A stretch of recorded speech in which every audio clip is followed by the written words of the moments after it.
बिस्मिल्लाहिर्रहमानिर्रहीम। अज़ीज़ तलबा, आज जो हम स्टोरी समाअत करने जा रहे हैं उसका जो उन्वान है वो ये है कि हमें अपने वालिदैन की बात माननी चाहिए, हमें अपने बड़ों की बात माननी चाहिए। बड़ों की बात नहीं मानेंगे तो हम कभी कामयाब नहीं होंगे। बड़ों की बात मानने में कामयाबी है। जिस काम से हमें वालिदैन रोकें उससे हम रुक जाएं तो हमारा इसमें अपना फ़ायदा है। तो एक दफ़ा एक परिंदा था, वो बूढ़ा हो गया। परिंदा बूढ़ा हो गया तो उसने अपने बेटे को बुलाया। बेटे से कहने लगा, बेटा देखो मैंने एक लंबी ज़िंदगी गुजारी है और मेरा बड़ा तजुर्बा है, तो अब मैं चूँकि दुनिया से जा रहा हूँ तो तुम्हें कुछ नसीहतें करने लगा हूँ, अगर तुम इन पे अमल करोगे तो कामयाब रहोगे। तो उसने कहा, अबू जी आप बताएं कौन सी नसीहतें हैं, मैं ज़रूर अमल करूँगा। उसने कहा, बेटा देखो मैंने यहाँ बड़ी ज़िंदगी गुजारी है, सामने एक बाग है, उस बाग के अंदर शिकारी ने जाल लगाया होता है। जब कोई परिंदा वहाँ जाता है फल खाने के लिए तो वो पकड़ा जाता है, तो शिकारी उसको ज़बह कर देता है। तुमने मेरी नसीहत याद रखनी है, कभी इस बाग में नहीं जाना, ये सबक पक्का कर लो तुम।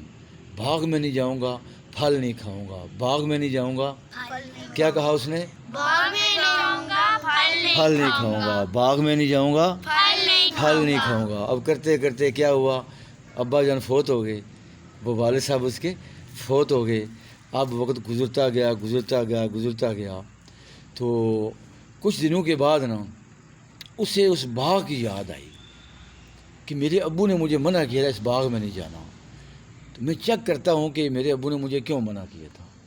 करते करते करते वो बाग में चला गया। उसने देखा वहाँ पे अमरूद लगे हुए हैं, अनार लगे हुए हैं, सेब लगे हुए हैं, अंगूर लगे हुए हैं। उसके मुंह में पानी आ गया, उसके मुंह में पानी आ अब वो मुंह से पढ़ रहा था, बाग में नहीं जाऊंगा, फल नहीं खाऊंगा, बाग में नहीं जाऊंगा, फल नहीं खाऊंगा। लेकिन फिर भी वो बाग में चला गया, जाके फलों के ऊपर जाके बैठ गया तो मीठे मीठे अमरूद खाने लगा। जब वो अमरूद खा के फारिग हुआ तो साथ ये पढ़ भी रहा था, बाग में नहीं जाऊंगा, फल नहीं खाऊंगा, बाग में नहीं जाऊंगा, फल नहीं खाऊंगा। जब पेट भर गया, जब वो उड़ने लगा तो उसके दोनों पंजे जो थे वो जाल में फंस चुके थे, जाल में फंस चुके थे। अब उसका दिमाग खुला, उसे होश आई कि ओहो मेरे बाप ने मुझे इसलिए मना किया था। पहले वो सौ पढ़ता रहा, बाग में नहीं जाऊंगा, फल नहीं खाऊंगा, बाग में नहीं जाऊंगा। अब क्या है, वो फल भी खा रहा है और साथ पढ़ भी रहा है, बाग में नहीं जाऊंगा, फल नहीं खाऊंगा। उड़ने लगा तो फिर क्या हुआ, दोनों उसके पंजे जाल में फंस गए। अब उसे अब्बू बहुत याद आए। थोड़ी देर के बाद शिकारी आया और उसको पकड़ लिया। यानी शिकारी बड़ा खुश हुआ कि जनाब एक और हमें जनाब परिंदा मिल गया, बड़ा मज़े से इसको खाएंगे। अब वो बड़ा पछताया, काश मैं अपने अब्बू की बात को, अब्बू ने मुझे सबक याद भी करवाया था, पक्का करवाया था कि बाग में नहीं जाऊंगा, फल नहीं खाऊंगा। क्या सबक था, बाग में नहीं जाऊंगा, फल नहीं खाऊंगा। अब अगर वो बाप की नसीहत पर अमल कर लेता उसकी जान बच जाती। उसने बाप की बात पे अमल नहीं किया तो क्या हुआ, उसको वो जाल में फंसा और नतीजा क्या निकला, वो शिकारी के हाथों पकड़ा गया।